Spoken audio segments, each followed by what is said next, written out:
झोंपड़े के द्वार पर बाप और बेटा दोनों एक बुझे हुए अलाव के सामने चुपचाप बैठे हुए हैं और घर के अंदर बेटे की जवान बहू प्रसव वेदना में पछाड़ खा रही थी और रह रहकर उसके मुंह से ऐसी दिल हिला देने वाली आवाज निकल रही थी कि दोनों बाप बेटे अपना कलेजा थाम लेते थे। जाड़ों की रात थी, प्रकृति सन्नाटे में डूबी हुई। सारा गांव अंधकार में लय हो गया था। घीसू ने कहा, मालूम होता है बचेगी नहीं। सारा दिन दौड़ते दौड़ते हो गया। जा जाके देख तो आ। तभी माधव चिढ़के बोला, मरना ही तो है तो जल्दी से मर क्यों नहीं जाती?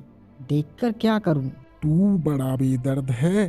साल भर जिसके साथ सुख चैन से रहा, उसी के साथ आज इतनी बेवफाई।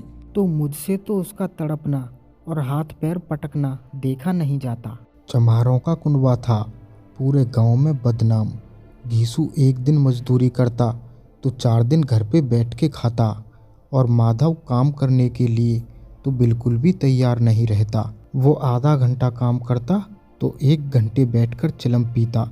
इसी वजह से कोई इन दोनों को काम नहीं देता था। माधव ने कहा, मैं सोचता हूँ बाल बच्चा हुआ तो क्या होगा? घर में सौंठ गुड़ तेल कुछ भी तो नहीं है। भगवान दे तो सब कुछ आ जाएगा। जो लोग आज रुपए देने को तैयार नहीं हैं, कल वही अपने घर बुलाकर उधार देंगे। इसी तरह उन दोनों ने वहीं बैठे बैठे बातें करते करते पूरी रात काट ली थी। और अगले दिन सुबह होते ही माधव अपनी पत्नी को देखने के लिए अपने कमरे में गया।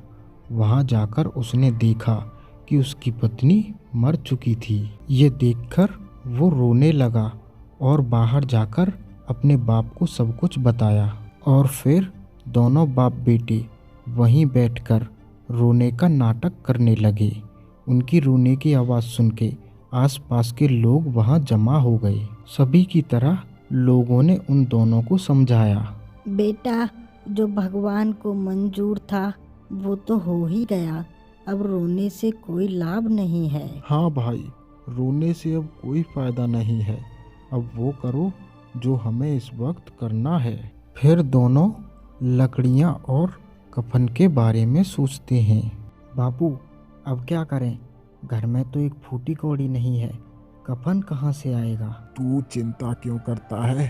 ठाकुर साहब के पास चलते हैं। उनके पैरों में गिर के उन्हें सब कुछ बताएंगे। फिर वो दोनों गांव के ठाकुर के पास जाते हैं। वो ठाकुर उन दोनों की शिकल से भी नफरत करता था। वो उन दोनों को एक बार चोरी के अपराध में पीट भी चुका था। क्यों भाई घीसू, आज यहाँ?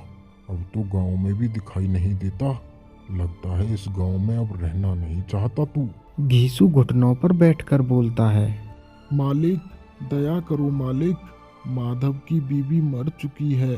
हमसे जो दवा दारू हुआ हमने सब किया, लेकिन उसकी जान नहीं बची।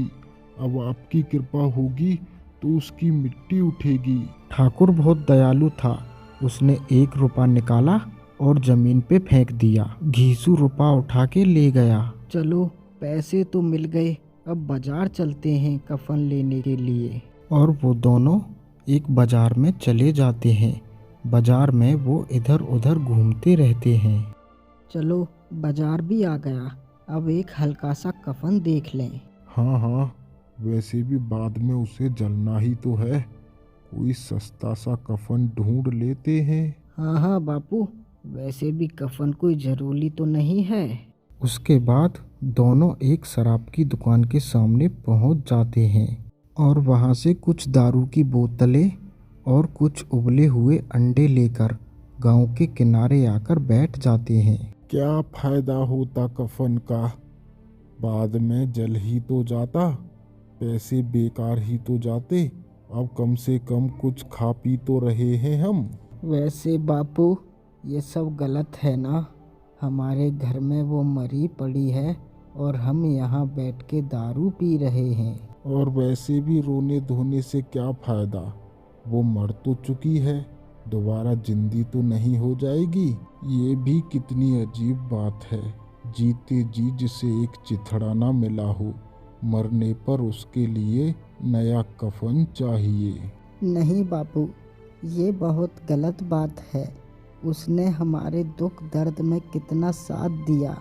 उसने हमें अपने हाथों से बना बना के खाना खिलाया, हमारे गंदे कपड़े धोए, और हमने क्या किया, उसे एक कफन भी नहीं दे पाए। दोनों बाप बेटा नशे में टुल होकर बहस करते रहे और गांव वालों ने उनका इंतजार देखते देखते उसका वहीं जैसे तैसे क्रियाक्रम भी कर दिया।